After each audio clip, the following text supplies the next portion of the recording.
Hello, welcome to our webinar, Venous Stenting Tips and Tricks. My name is Christoph Lenger-Marx from company Optimed. I'm a clinical specialist, clinical education.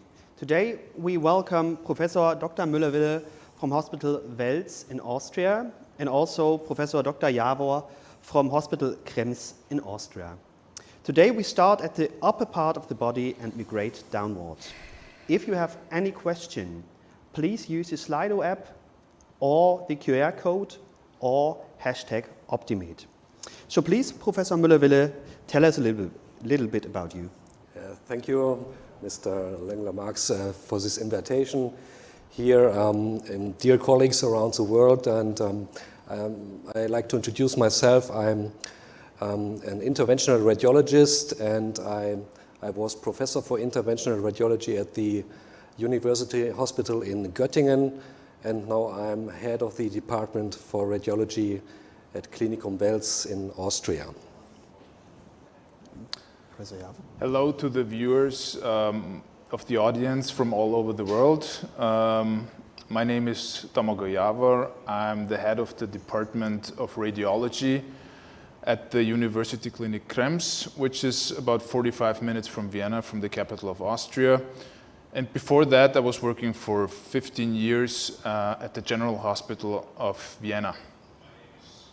Thanks for the invitation to talk about this very interesting topic of superior vena cava stenting, which is actually one of my favorite topics. It wasn't before, but now that I'm doing it on a regular basis, I really like it because it brings immediate relief to the patients. Yeah. And I guess that's what interventional radiology is all about, a less invasive approach and a strong impact on the well-being of the patient.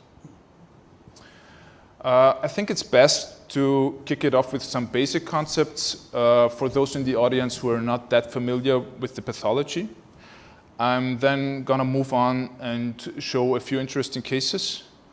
And I'm not going to show you any studies because I want to keep it as simple and practical as possible. Okay, let's get down to business by looking at the definition of the superior vena cava syndrome. The superior vena cava syndrome is the obstruction of the second biggest vein in the human body, the superior vena cava, or SVC, which drains the blood from the head, the neck, and the upper extremities to the heart. And as you can imagine, an obstruction of that vein can have serious consequences and can also be a medical emergency. Yeah. But let's look at what can cause an obstruction like this in the superior vena cava. In 90%, it's cancer. And most of the time, it's lung cancer. Of course, also other types of cancer can cause this type of obstruction: lymphoma, metastatic disease, germ cell tumors, also thymoma, and in rare cases, also mesothelioma. Then there are also benign causes of the obstruction of the SVC.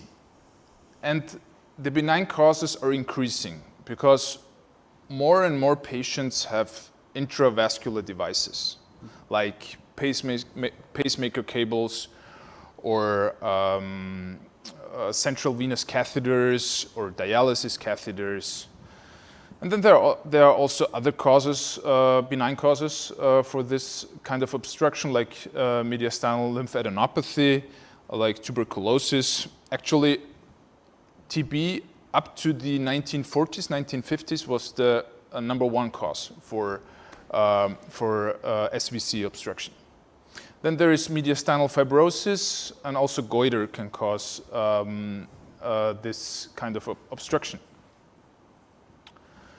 Then let's go on to the symptoms. Most of the patients, more than 80%, have a swelling of the face and the neck, and also swelling of the arms.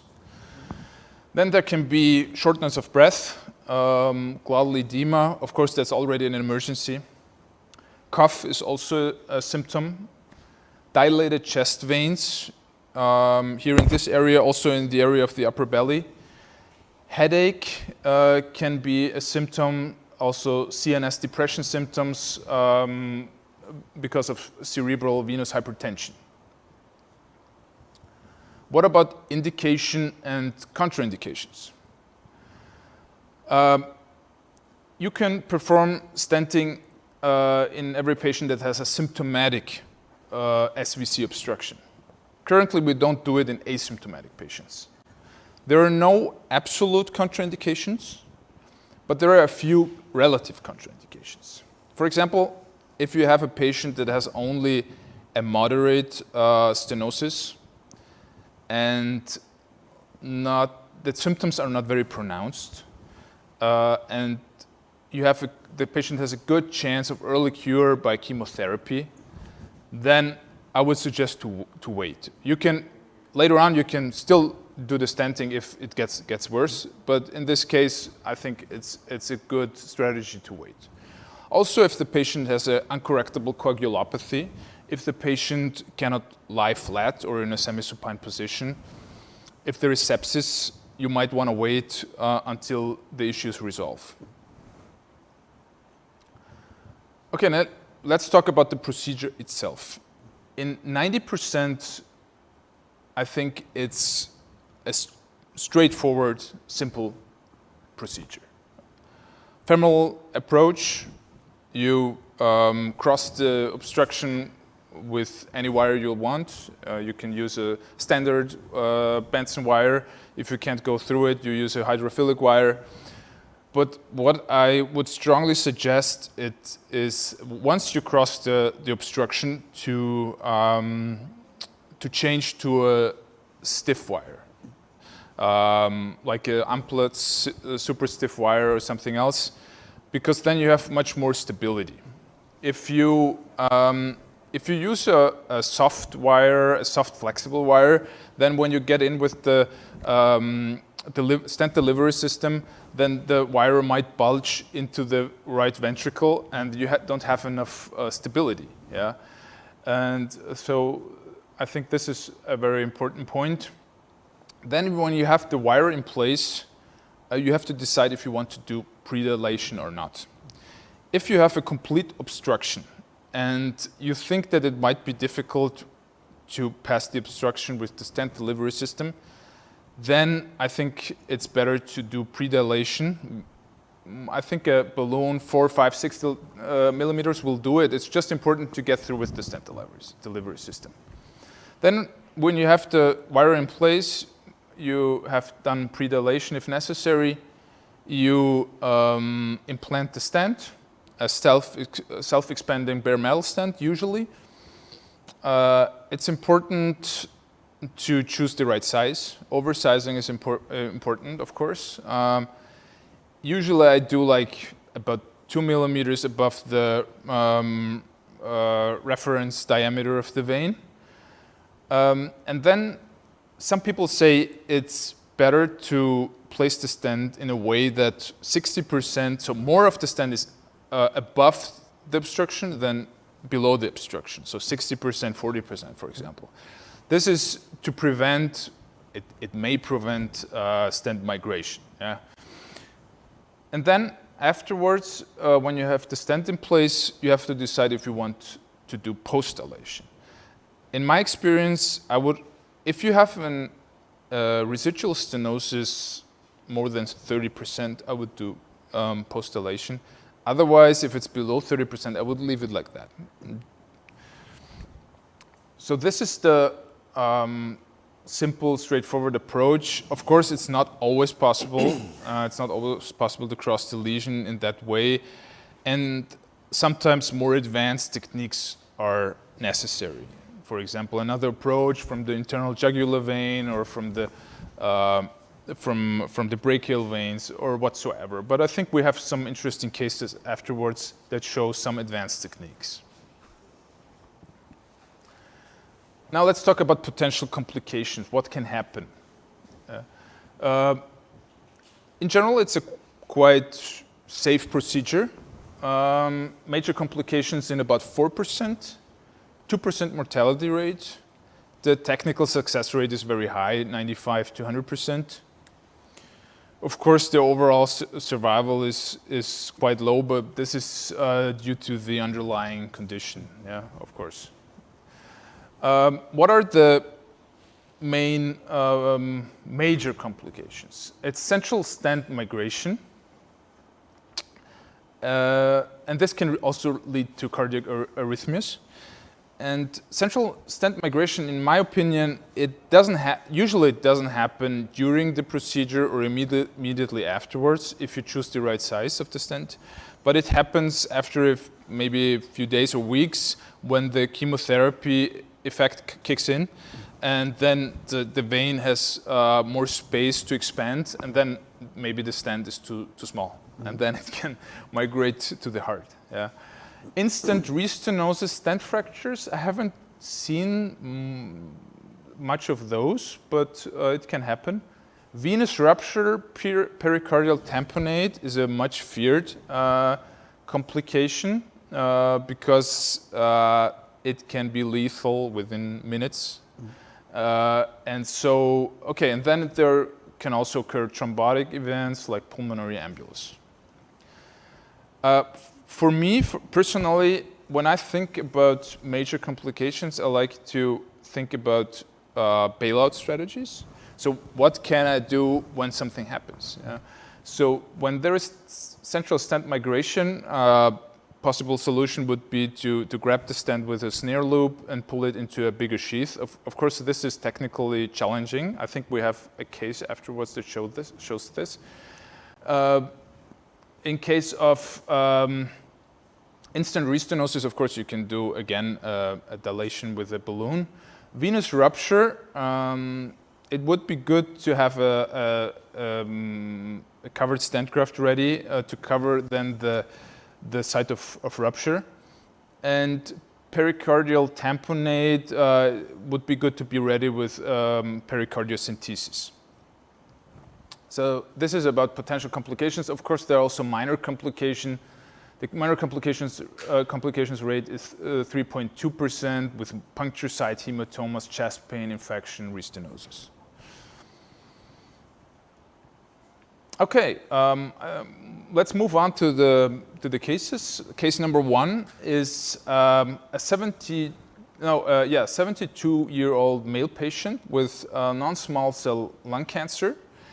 As you can see, there is a high-grade stenosis in the SVC.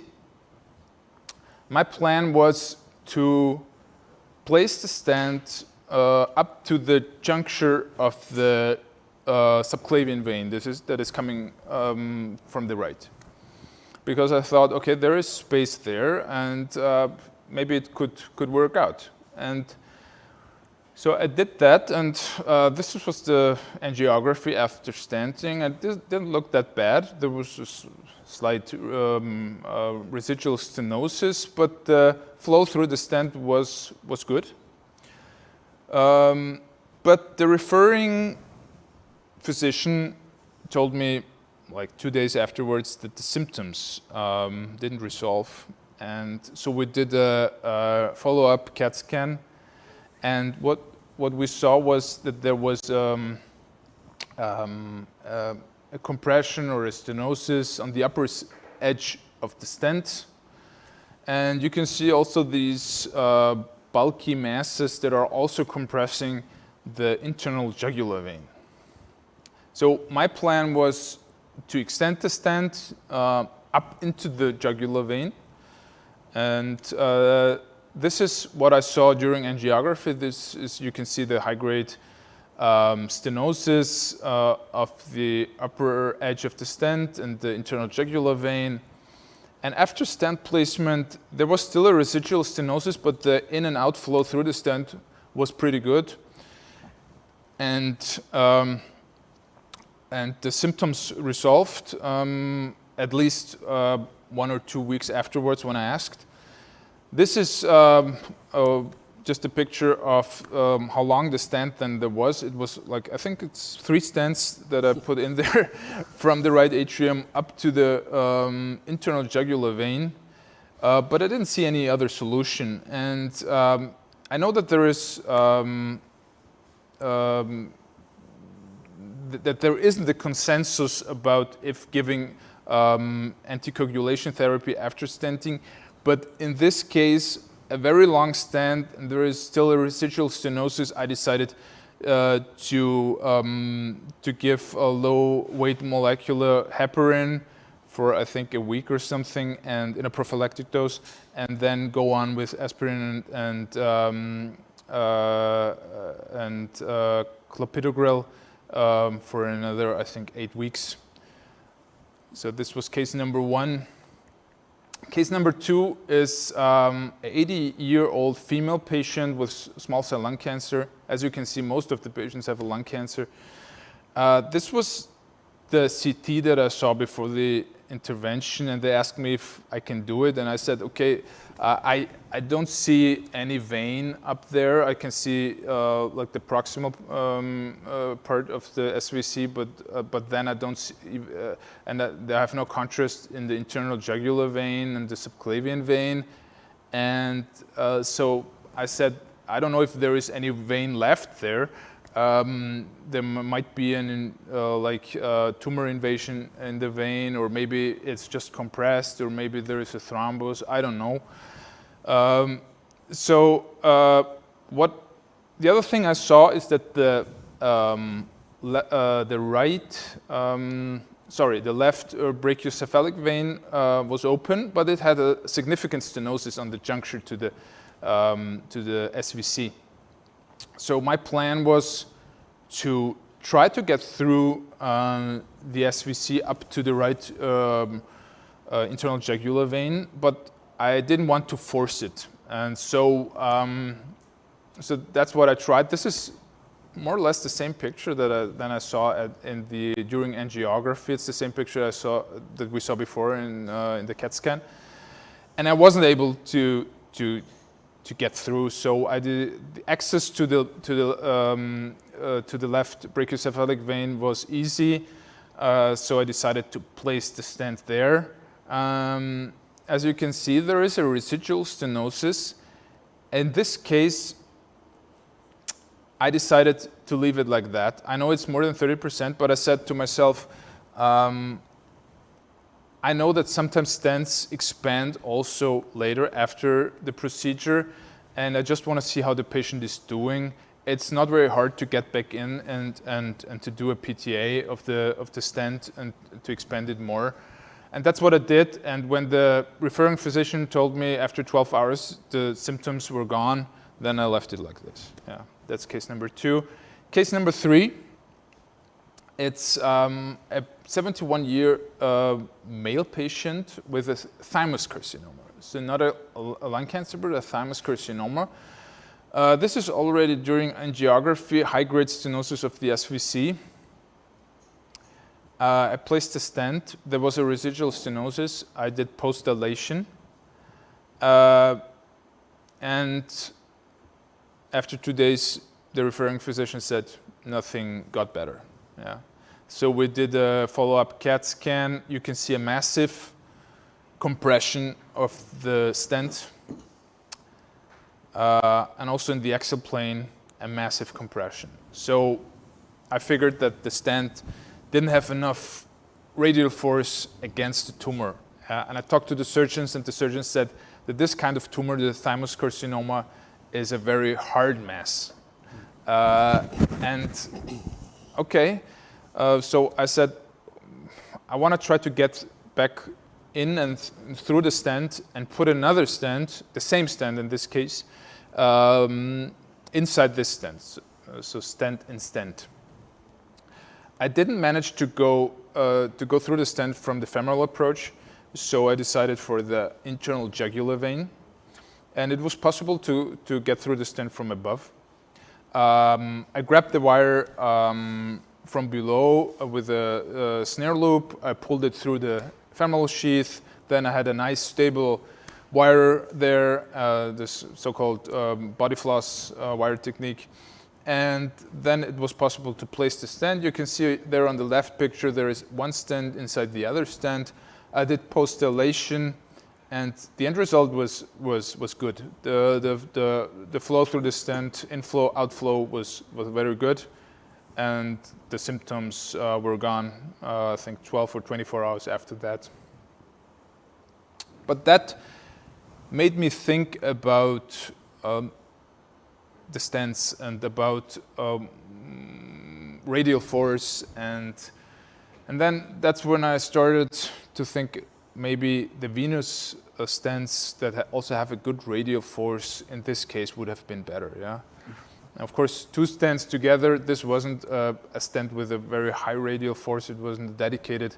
Venous stents, two stents together were the solution, but I think a stent with a good radial force would have done that much better.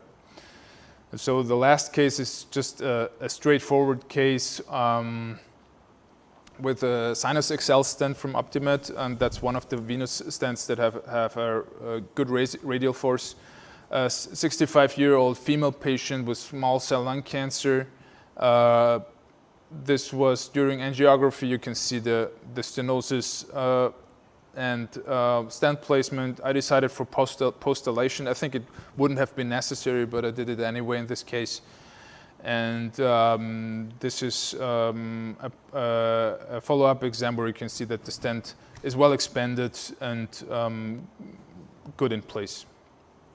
So this is my last and fourth case. This is it. Thank you very much for the attention. Thank you very much, Professor Javor, to show us these cases. It was very, very interesting. If you have any question, please use the Slido app and scan the QR code and send us a question, or use hashtag optimed. So, Professor Müller-Wille, now it's on yours. Yes, thank you very much. Please start the next talk for me. Okay, we heard a lot about the superior cava vein in this very nice talk. And now we go below the diaphragm, and the topic of the next talk is stenting of the inferior cava vein at the level of the liver, above the renal inflow. And then I will go to the iliofemoral veins in the pelvis. And then I think it's a very interesting topic. I will talk a little bit about stenting in the portal venous system. Yes, there are veins in the abdomen as well, in the visceral part of our body, and yes, you can place stents in this system, and I will talk a little bit about this topic. So, but let's start with the stenting of the inferior cava vein. The causes of obstructions are very similar to the superior cava vein. We have a lot of tumors there that are irresectable, but there are some other causes for obstructions, like liver resection. It can cause growth of the remnant liver with consecutive torsion of the liver and the cava, the inferior cava vein. And some patients after liver transplantation suffer from stenosis or relevant stenosis of the inferior cava vein. The symptoms are very simple to understand. We have lower extremity edema in both legs, and some patients suffer from ascites. And what's very important for me is what I learned from these patients is that that in patients with obstruction of the inferior cava vein at the level of the liver, they suffer from renal dysfunction because of the outflow obstruction of the inferior cava vein. And some of them had really problems with their renal functions, some of these patients. And I think this is a very important indication for these patients, because you have not so many other options in these cases, because They are often irresectable, these tumors, or there's no medication that can cure this problem. So I think stenting of the inferior cava vein is a very promising technique to solve all these problems. And the techniques are very similar to the compared to the stenting of the superior cava vein. I personally prefer the femoral access as well for the cava vein, but in some cases you can choose the jugular access or another access at the arm. I introduced a 10 French sheath, I think in most cases, because the stents we used for this area are very large and need a 10 French sheath. I perform a cavography. I don't use intravascular ultrasound for measuring. I choose the pre-interventional CT scan because I think that's the best way to estimate the diameter of the cava vein. I cross the stenosis normally with a simple 5 French catheter and a hydrophilic guide wire with a small angle. And I choose, in most cases, a self-expandable nitinol stent for veins, dedicated for veins. And we talked about it a little bit before. I personally think you should oversize, I think, to 30%, but a maximum 50%. But oversizing is, in my opinion, very important because stent migration is a problem in this area. And after that, I perform a balloon angioplasty, but that must be very gentle because a rupture of the cava vein is in most cases lethal. It's very hard to stent these ruptures with a covered stent. If you have some stent available, okay, but you don't have so much time in these cases. So you should avoid rupture of the cava vein. So be gentle by dilating the cava vein after stenting. No oversizing with the balloon, please.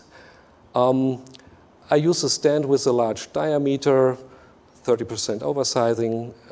It should have a very high radial strength, self-expandable design. I think it's the best.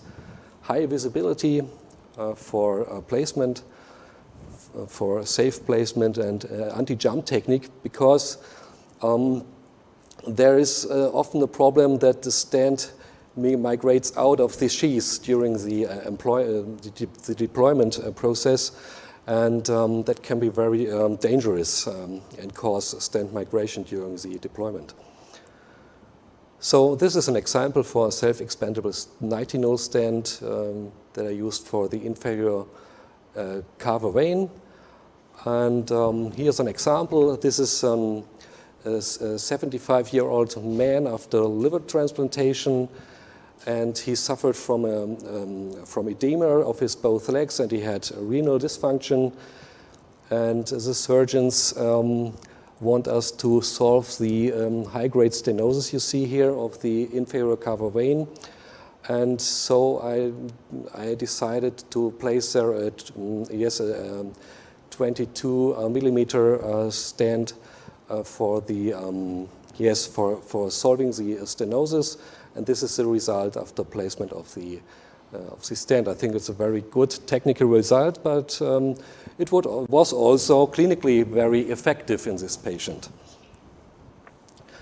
What says the literature? The literature is, there's not so much literature. I did some research with a colleague about this topic, but we found that there's a high technical success rate.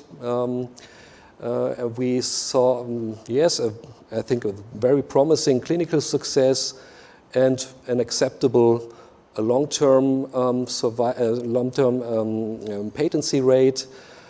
And that's very interesting. The renal function increases after ICV stenting. And I think this is a very good sign and a very good indication for a cava stent. Let's go a little bit deeper into our pelvic veins. Yes, you can perform stenting of the iliofemoral veins as well. And I think there was a lot of development in the recent decade. And we have now a lot of stents available for this region. You know, there are many causes for these obstructions.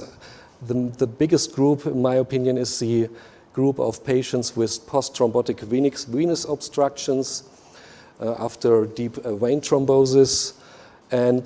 But there are some other cases like non-thrombotic venous obstructions, for example, tumor. The symptoms are, depending on the site of the obstructions, are lower extremity edema. It's very painful for most patients. They suffer from ulcer and collateral vessels, and all this results in quality life loss. And so I think that that we interventional radiologists have play a very important role for these patients. And I sometimes have the feeling that not everybody knows about the new techniques and the possibilities to cure these patients. But we have so many possibilities now available. Technique is relatively simple. I use a femoral axis in most cases, but yes, you can also come from the jugular vein. I start with a smaller sheath, but then turn to a 10 French sheath.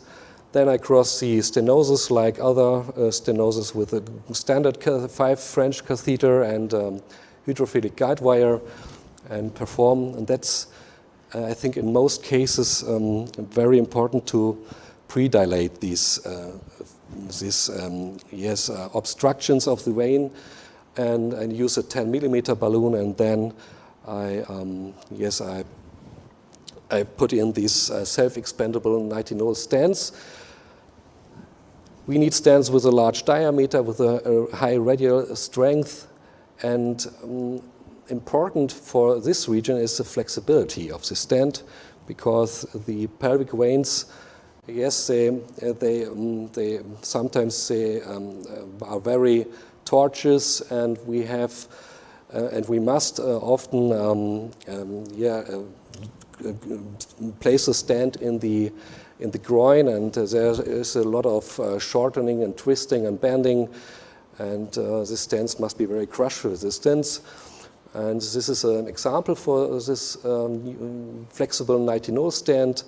And now you can see here, nitinol is very, temperature sensitive. If you deploy it in room temperature, it don't has its size. But if you put it, for example, in a water with body temperature, you see that the size of the stent will grow, and that's what's happening in the body. And that's why you should wait. And sometimes the stent expands with time. And this is a special stent for the iliac vein. It's a hybrid stent with a strong closed cell part at the beginning with an oblique shape, and then a flexible part for the tortuous tour through the vein, and at the end a strong part. These stents are now also available since a few years. And this is an example, I think a very typical example for a left-sided obstruction of the left iliac vein. After a trauma, you see a lot of screws from our surgeons in this picture behind the veins, and it was relatively easy to come through, but I come through the other side. I used a crossover technique for going through this obstruction, and after that it was very easy to deploy the stent after predilation here into this area. This is one of these special oblique stents, and you can see here that there is a very good outflow, but don't be, there is some material so that you can't see the left side, but it's open completely, and you can see the collateral vessels are completely gone. So this was the picture before, a lot of collateral vessels, and this is the picture after stenting, and it was clinically absolute success, and the woman was very happy after this procedure, and for us it was a success. This is a case of a malignant obstruction of the iliac veins here. You see there are multiple stenosis here, and so we decided to perform a kissing stent-like procedure. We started with an inferior carver vein stent with a size of 20 millimeters, with a 20 millimeter diameter, and then extended the stent to the groin with two 40 millimeter stents. And you see here, this is a CT scan. After that, it looks like a little bit like a double-barred rival. In Germany, we say Bärentöter. And that's a very, I think it's a very nice technique for this kind of problem. And then I extended the left side with this special oblique hybrid stent with a very high radial force. Then I performed a post dilation, and this was the result, with a very good clinical and technical result. And this is an example of an external, iliac external, more femoral malignant obstruction of the vein. You see here that the common femoral vein is narrowed. It's very, very small due to the sarcoma. On the right side, it was irresectable, but the patients had a very severe edema on the right side. And even in this situation, you can stent the obstruction with a very flexible venous stent. It's very easy and was successful, clinically successful and technically. And I have seen the patients a few weeks ago. It's now nearly over half a year now, and it's working perfectly. So this is a control scan after stenting. And the results are very promising in this area. We have now some studies available now. And what you can see here is that we improve the quality of life. And I think that's a very important point for these patients. Yes, we will talk about it later, the risk of migration. Yes, there is a risk. In the literature, it's not so high, but I think we will talk about it later in detail. Stent grafts maybe are a scenario for venous stenting, but I think the only indication I know is AV fistula. Here's an example of an AV fistula after back surgery with a fistula between the arteries and veins, and this can be solved with a stent graft. But I think stent grafts have, this is the only indication I know for a stent graft in this area. The last part of my talk. I think you are very interested in what I'm talking now about, the stenting in the portal venous system. Yes, there are some indications. First of all, what are the causes of the extrahepatic or prehepatic portal vein obstruction? There are so many benign causes like post-pancreatic stenosis or post-thrombotic stenosis. And there are some malignant causes like pancreas carcinoma. The symptoms are ascites and gastrointestinal bleeding because of portal hypertension. This is a prehepatic portal hypertension. We have splenomegaly and in some cases jaundice due to the obstruction of the biliary ducts through these collateral vessels. And this is, I think, one important slice. It shows you how you can get into the portal system. I prefer the first one, that's a direct transhepatic puncture of the portal vein. But you can also go through the jugular vein, for example, during or through a pre-existing tips. And the last one is the transsplenic route, also possible and feasible in some cases. This is how I perform the transhepatic route. I use a very thin 22 G needle. It's a Chiba needle for the puncture. After cannulating the portal vein, I put in most cases, a 6 or 7 French sheath. And then you have the possibility to perform your stent procedure and your recanalization. And the question is how you get out of the system when you're finished. I choose for these cases always a gel form, slurry for the obstruction of the puncture site. I think it's a very easy technique to occlude the hepatic puncture site. But I think it's a very safe procedure. And you can put in, I think, yes, I told you, 6 or 7 French sheaths with, I think, no problem into this portal system for your intervention. I show you one case. We see here a patient after his second liver transplantation, and he had a stenosis at the portal vein anastomosis. And the surgeons asked us if we could solve this problem because they don't want to touch this patient again. And I think these are very good indications for minimal invasive interventional procedures. And yes, over a transhepatic route, we could cannulize the stenosis, and we put in there a very large venous stent to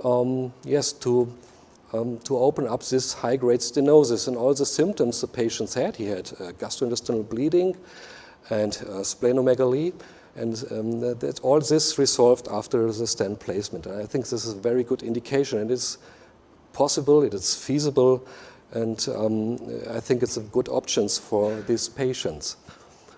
Then another example, this is malignant stenosis of the superior mesenteric vein in a patient with a pancreatic tumor, irresectable, and he was also suffering portal hypertension with gastrointestinal bleeding and ascites, and we performed this through a transhepatic route, and it was technically, I think it's everybody who is technically at home in the arteries can also stand with no problem. This kind of stenosis, we used a self-expandable 90-null stent, 10 millimeters, and made a gentle dilatation after stent placement, and this was the result. It was technically and clinically successful.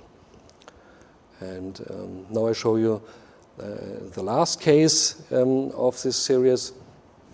This was a very young woman in her 40s.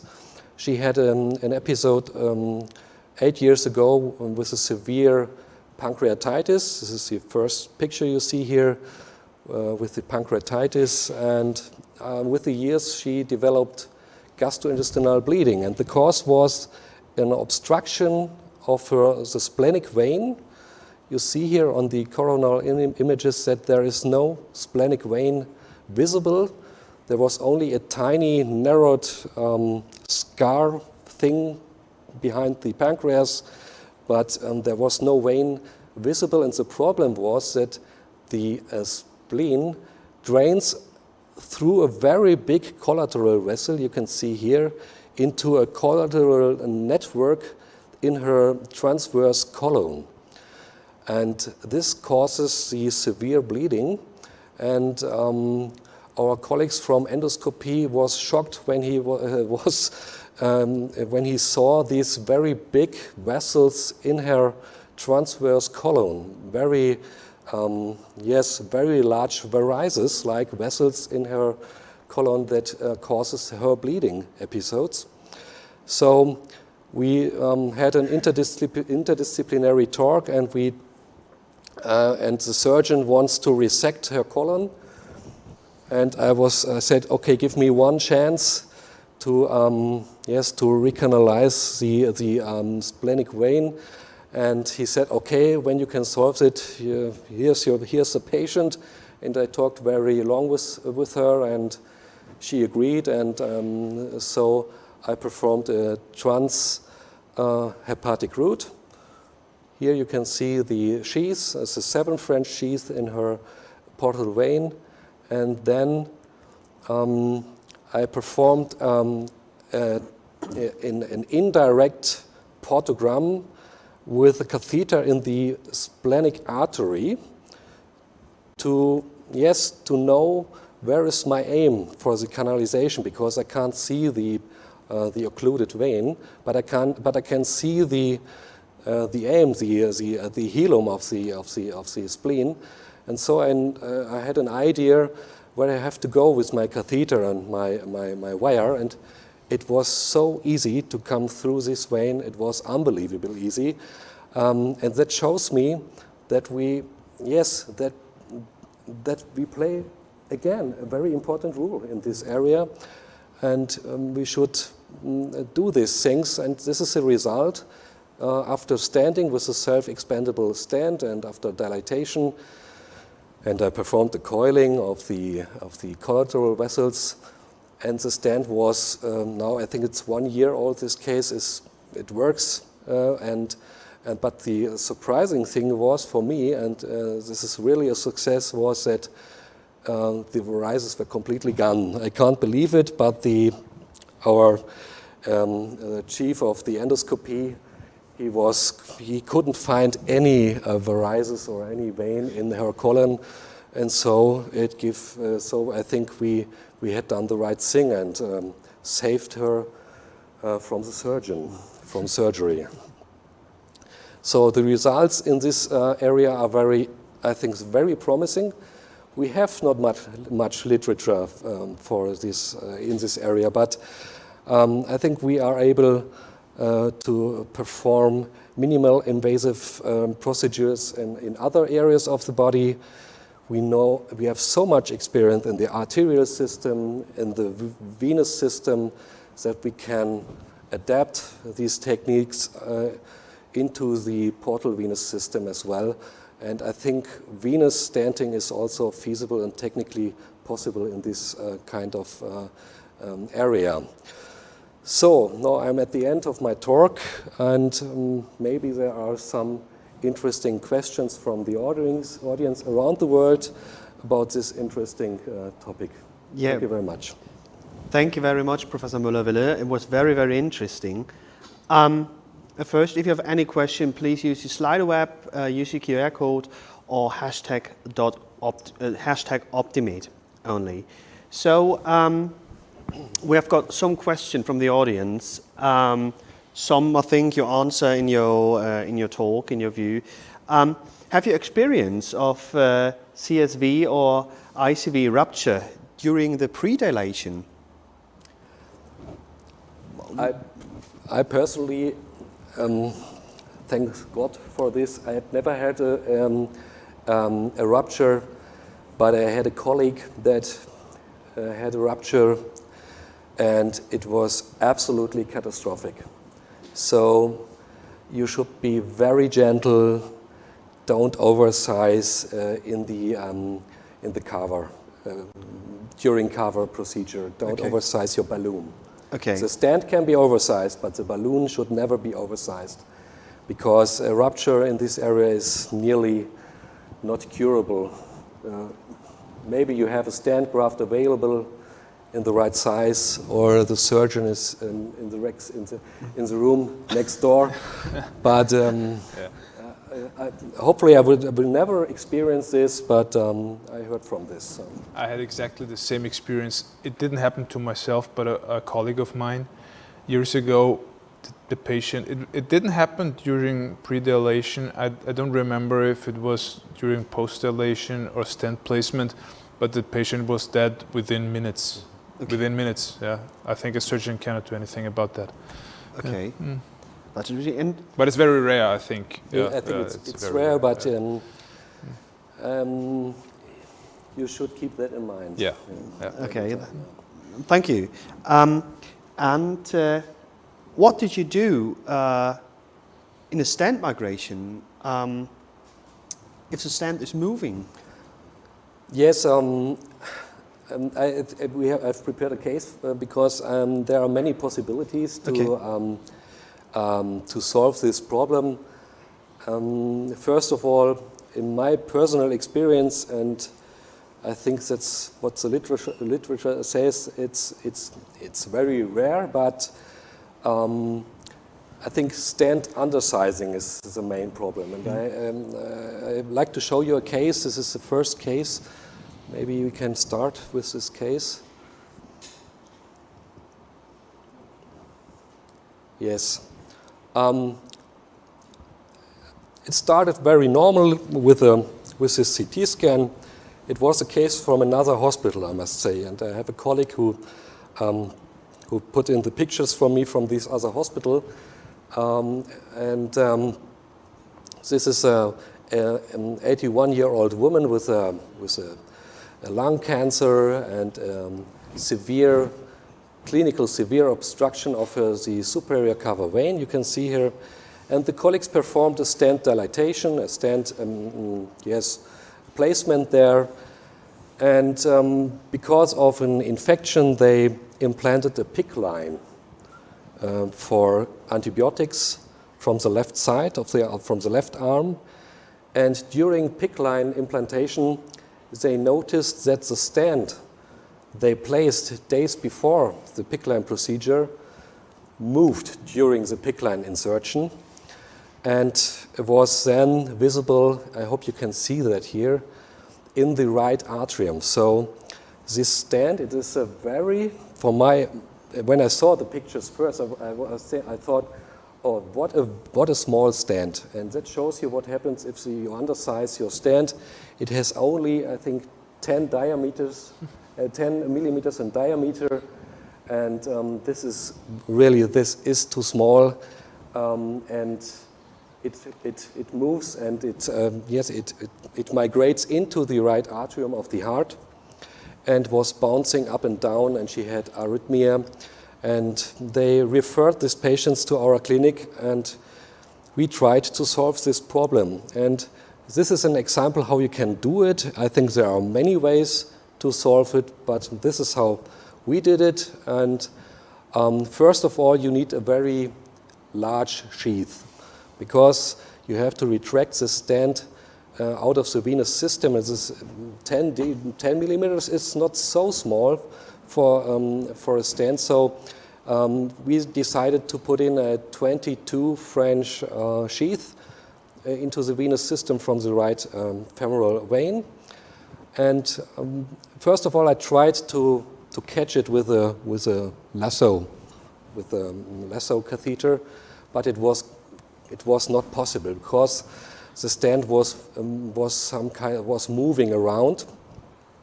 But then I noticed that the PICC line was looking into the lumen of the stent. The PICC line was already there, and I put in a wire through the PICC line and put the wire through the stent first. So this is the picture after cannulization of the stent, the free-floating stent in the right atrium. And then I put in a sheath into the vein access at the arm and put in a balloon, a 10 millimeter balloon, to catch the stent. And then I tried to pull it back, and then it was possible to catch the wire from the other side with our lasso catheter, and then it was possible to catch the whole stent here with the lasso catheter. And that was the result.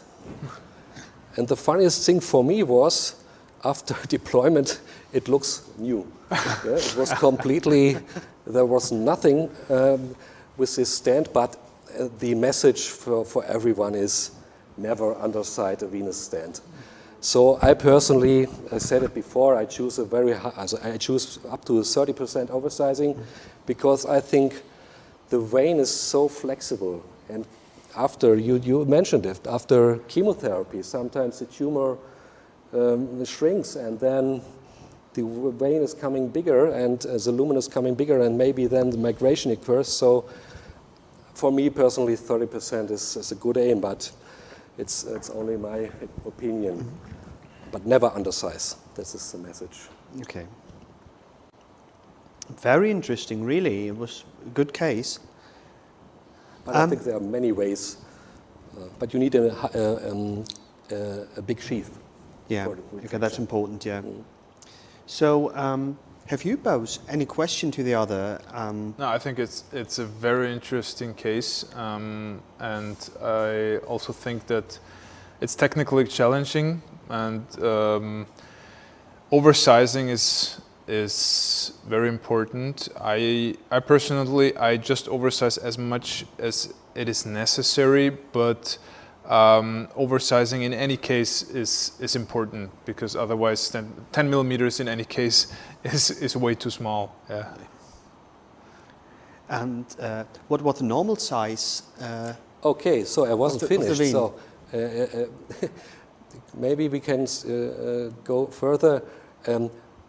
So we finished this procedure, I have to say, and I used a 80 millimeter stand, venous stand for solving the problem, and then it was fine.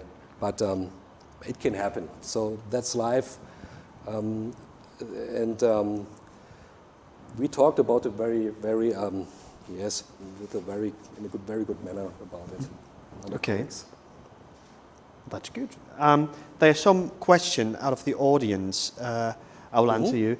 Have you got experience in CVCS? Do the fibrosis mediatism in young people? Have you tried, or do you try angioplasty first, or do you stent? I think when it's very, you mentioned it before. If it's a stenosis is very high grade and very fibrotic, I think you should perform a dilatation first. But with I think you said, what, 5 millimeters? Or? Yes, something like that is enough for pre-dilation. Yes. Yeah. Okay. Yeah. Okay, thank you. And which strategy do you suggest in the case of standing in VCS? In case of stenting, So I think he means if you put two stents, one in the left brachiocephalic artery, and one goes up into the right brachiocephalic I think so, yeah. artery. Yeah. Well, I personally I don't do it, because as far as I know, it's enough for if you stent one side. Yeah, it's enough. It's a nice result if you have. It's nice to look at if you have this kind of procedure, but clinically, as far as I know, it's enough in either the right side or the left side. Yes, yeah. That's my experience as well. Okay. You only need one side. Yeah. Okay. But this must be very good. Yeah. So then you have the right result. Okay, thank you for this answer. So, what do you prefer venous stent of the SVC syndrome? SVC, sorry. For me, I said it before that more and more for me it's important to have a stent that has a good radial force. But it depends also on the situation, if you need a flexible stent or not. Sometimes it's just a straight stretch of vein, so flexibility is not that important. But for example, the case I showed before, when it goes into the left brachiocephalic vein, then of course you need a stent that is more flexible. So yeah. Okay. And I think you tell it before, but what should the ratio of size of stents in relation of vein? I think you told before, but that was a question by the audience. Maybe you could answer that again. The sizing. Yeah.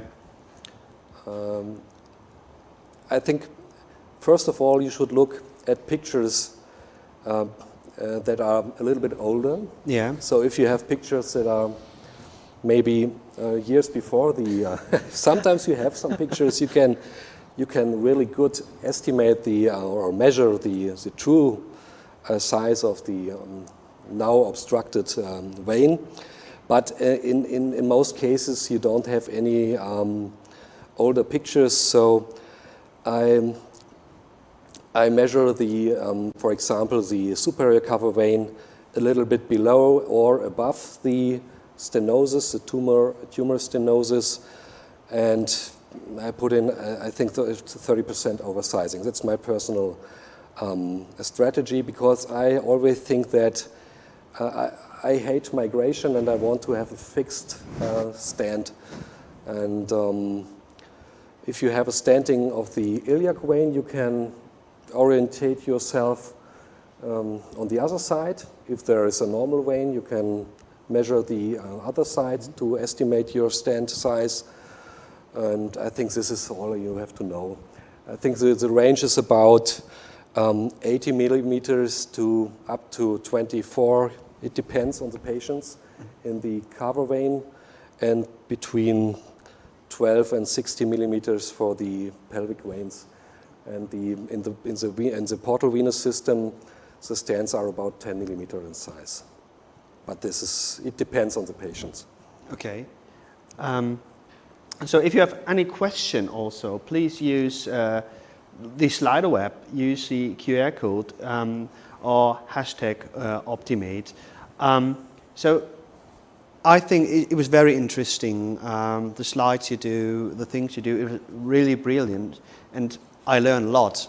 I hope for the people who are sitting in front of their computers or television do the same. So it was very interesting for me. Have you any question for the shows of Professor Müller-Wille, Professor Javor? I think one very interesting thing that he said was that many people and many of our colleagues and referring physicians don't know what we can do, so they don't have that in mind. So that's why it's very important to talk about it, so people know what is possible. And this is I think the most important message for me. Yeah? And then I have one question. You talked about stenting of the iliac vein, and you said it's in many cases post-thrombotic syndrome, and some cases it's malignancies. What is the percentage? I guess it's more post-thrombotic. Yes, I think it's most cases. 90%. 90%. Are post-thrombotic. Okay. And I think the question we've talked about was what should we do with anticoagulation? And I don't have the right answer, because we don't know it really. What's the right anticoagulation or antithrombotic therapy after stenting of the veins? I prefer heparin, low-weighted heparin for 10 to 14 days after stent placement, but then they get nothing. Okay. Because we have large stents with a large size, and I think stent occlusion is much more rare, or it's not so often like we see it in an arterial system or in a system with smaller diameters. Yeah, I agree. I think it's the larger the diameter, the less you need anticoagulation, of course. And also, if there is a good diameter, I don't give anything at all. But for example, the case I showed before, when it's a very long stent, you have a residual stenosis, then I tend to give something. Yeah, but it depends on the diameter also. Okay. Yeah. But it's a controversial issue, and there is no real consensus about that. Then there's one more question. I think when I were in the sales team, a lot of people ask me, and so why is the anti-jump technique so important, and what is the anti-jump technique? Why it's important? Yeah. You don't want to have a jumping stent. Okay. That's you don't like. If you have seen it once, and I have seen a few cases, you have no control over your stent. Okay. So some stents tend to migrate during the procedure, during the deployment procedure, to jump out of the, or they tend to jump out of the sheath. and that is that's very uncomfortable. You can correct it a little bit with pulling back the whole system, but I like a stand that's fixed for a long time with the sheath or with the deployment mechanism, and there are some stands available now that have these techniques. Okay, so it's important for you that the stand stays at the place you want to have the stand. Yes. Okay, that's the reason why you like the anti-jump Yes. technique. Okay, fantastic. And what will be the duration of antiplatelet medication after SVC stenting? If I give antiplatelet medication like aspirin or clopidogrel, I give it, again, there is no consensus, but I give it for about 8 weeks. Some give it for 3 months, some for 6 weeks, 8 weeks. I give it for 8 weeks. Okay, thank you.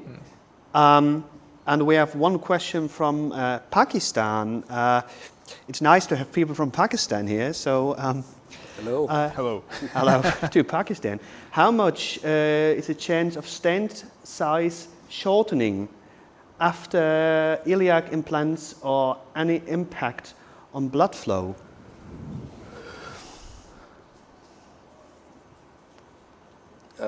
I can't remember really relevant shortening of the stent graft, of the stent in the iliac vein. In my personal No. experience, There are some old stents like for the SVC, like the wall stents, Yeah, wall that stent, have yes, that yes. have shortening, but the new stents are Didn't do, yeah. there is no relevance there's for no it. relevant shortening. Okay, well, thank you. I think there are not more questions which are very you didn't answer during this tape. So I haven't any question for you. It was a really, really big pleasure for me to join this webinar today with you together here and with all the people all around the world. There were a massive audience, I think, outside. So I really hope that you all enjoy it and learn a lot. I learn a lot and I enjoy it really. So you can see this webinar in a few days on our YouTube channel, Optimed Education. If you have any question after that, you can send us an email to education@optimed.com. But now there is one question, I think, which is really, really interesting before we finish the webinar. It's from Pakistan too. There should be a lot of people from Pakistan. How to reducing the blood flow after tip stent insertion? Perfect question. There are written stents available that are dedicated for this indication. I have my own technique sometimes. It's very difficult to explain it without a drawing how I do it, but I think you should use now the available stents for this indication. They're reduction Reduction stents. stents with they a- reduce the diameter. Yeah. It looks a little bit like the stand you put out of the heart, yeah? Yes, Yeah. it looks a little bit The like stand that. looks but, like that, I think. Okay. Thank you very much to everybody, to you both, Professor Müller-Wille and Professor Javor. It was a pleasure for me to have you here. To all people outside, I wish you all the best, a good night, stay healthy in this time, and hope to see you soon.